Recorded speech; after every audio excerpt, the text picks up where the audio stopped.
And yung final conclusion ng inyong reading, Aries, yes, so guys, may pag-asa pa, no? May pag-asa pa, mga kapigsi, pero nakikita natin dito na parang nawawala na rin kayo ng tiwala, guys, no, sa ibang tao dahil dito sa mga na-experience nyo. And naintindihan naman natin yan, mga kapigsi, minsan talaga mahirap magtiwala, lalo na kung nasaktan tayo. And okay lang yan. It will also serve as your protection from other people para hindi na kayo mabiktima ulit ng panloloko or pang-aabuso ng ibang tao, guys. Okay?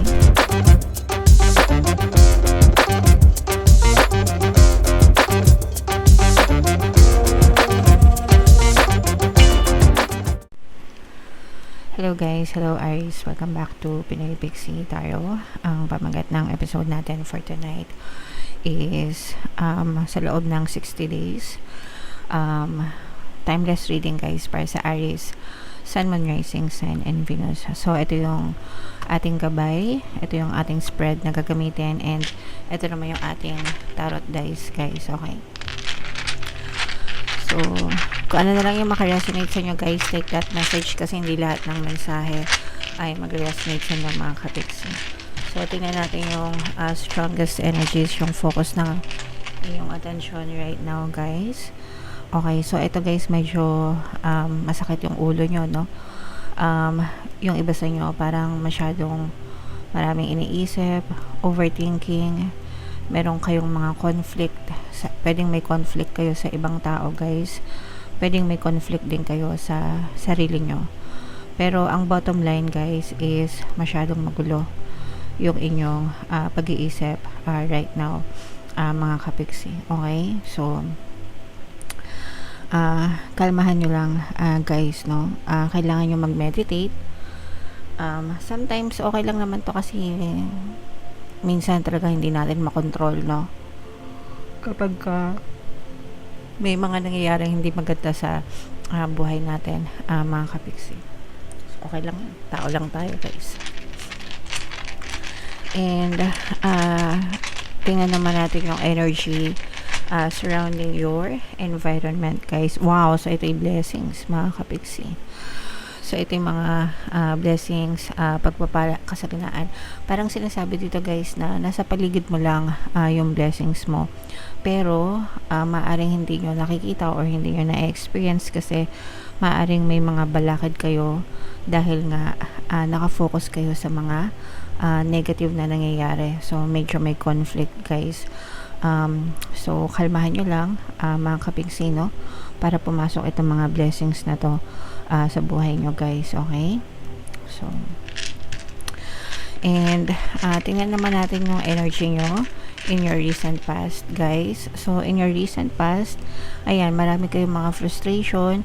So ito, guys, parang yung reason kung bakit nag-overthink pa kayo ngayon is hindi pa kayo makamove on sa mga frustration nyo sa past. So yung mga pwedeng may mga problema kayo na pinagdaanan, mga pwedeng mistakes, or pwedeng failure din, mga kapiksi. Okay, pwedeng failure din, and nakaka-apekto yan sa past nyo, and dala-dala nyo pa siya sa present, guys. So kailangan nyo mag-move on dito, kailangan magkaroon ng acceptance, mga kapiksi, para makamove on kayo. So tingnan naman natin yung energy regarding your support system, mga kapiksi. So eto, guys, merong nagli-lead sa'yo, no? Parang merong naggagabay sa'yo.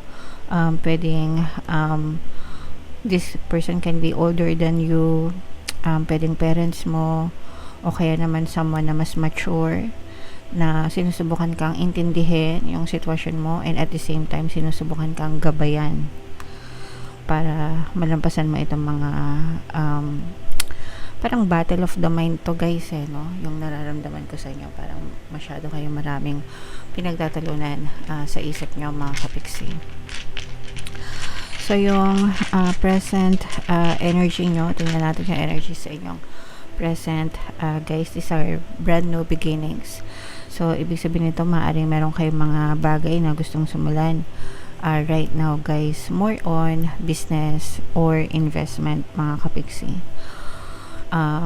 pero pwedeng hindi pa kayo masyado makapag-desisyon kasi again, no, magulo yung isip nyo right now.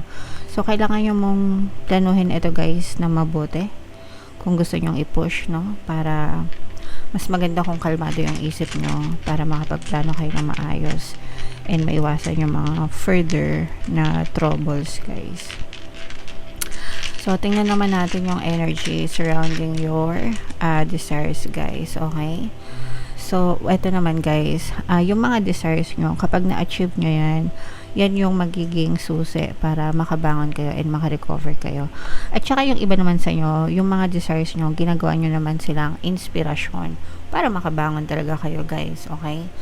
So, mag-focus lang kayo guys sa mga desires nyo, sa mga ambisyon nyo sa buhay, mga kapiksi. So, anong pagbabago or ano yung mga pagbabago na pwede nyong ma-experience Aries sa inyong buhay? So, eto guys, medyo stress pa rin ito. Ito yung mga gusto nyong baguhin, yung stress, no? Kasi nga, masyadong magulo yung isip nyo. So, magbabago din itong mga stress na to. Pero, magbabago to guys kung magbabago kayo. Kasi hindi naman to magbabago kung hindi kayo magbabago. Puro bago tuloy yung sinasabi ko mga kapiksi. So, kailangan yung kontrolin yung isip nyo kasi kayo lang naman yung makakapag-control niyan. Yung stress, yung anxiety, more on sa mind siya guys, no? More on sa isip. And wala namang iba makakapagdikta sa'yo, no? Nang iisipin mo kundi ikaw lang din. So, nasa iyo lang din yung control guys para hindi kayo ma-stress. Kailangan yung libangin yung sarili nyo, baguhin yung pattern of thoughts para hindi kayo ma-stress mga kapiksi, okay? So, kailangan yung tulungan guys yung inyong sarili. And tingnan naman natin yung inyong current feelings guys, yung inyong nararamdaman. Ito guys, grabe. Ramdam na ramdam nyo ba yung sobrang stress? Mga kapiksi, sobra yung stress nyo guys, no? Medyo yung iba sa nyo parang nade-depress na rin, mga kapiksi. Pwedeng nagkaroon din kayo ng mga trust issues guys, or talaga na-trap kayo, mga kapiksi. Sabihin natin na na-trap kayo sa mga negative na nangyari sa inyo, okay? So, medyo hindi pa kayo makawala, medyo bilanggo pa kayo ng pag-overthink guys, and again, sabi ko nga, kayo lang yung makakatulong sa sarili nyo kasi kayo lang din yung may kakayahan na baguhin yung pattern of thoughts nyo. So, tulungan nyo yung sarili nyo guys.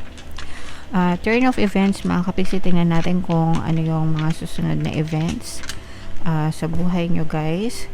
So, eto guys, malalampasan nyo rin yan, mga kapiksi. Matatapos din yung mga problema na yan guys, no? So, eto guys, mga problema ito. So, yung iba sa nyo, medyo marami talagang mga problema, pero mag-e-end din yan mga kapiksi. Dadating din sa nyo yung mga solusyon sa mga problema. So, kapag ka may ending, syempre, merong beginning mga kapiksi. So, i-look forward nyo na lang yung pagtatapos ng mga problema nyo. So, sa ngayon, tiis-tiis muna. Pero, iwasan nyo talaga guys na mag-worry, ma-stress kasi lalo lang lalala yung mga problema nyo kapag ka ganun. So, tingnan naman natin yung mga energy na nakaka-apekto, no, sa inyo. Guys, ito stuck to guys, no? Medyo na-stuck pa kayo sa sitwasyon na to. So, medyo may pagka-negative itong reading nyo Aries kasi talaga nararamdaman natin yung pagka-stuck nyo sa pagiging nega, trap sa pagiging nega, sa overthinking, stress, anxiety. So, kung kailangan yun ng tulong guys, no? Kausapin nyo yung mga mahal nyo sa buhay. Yung iba sa inyo maaring nade-depress guys.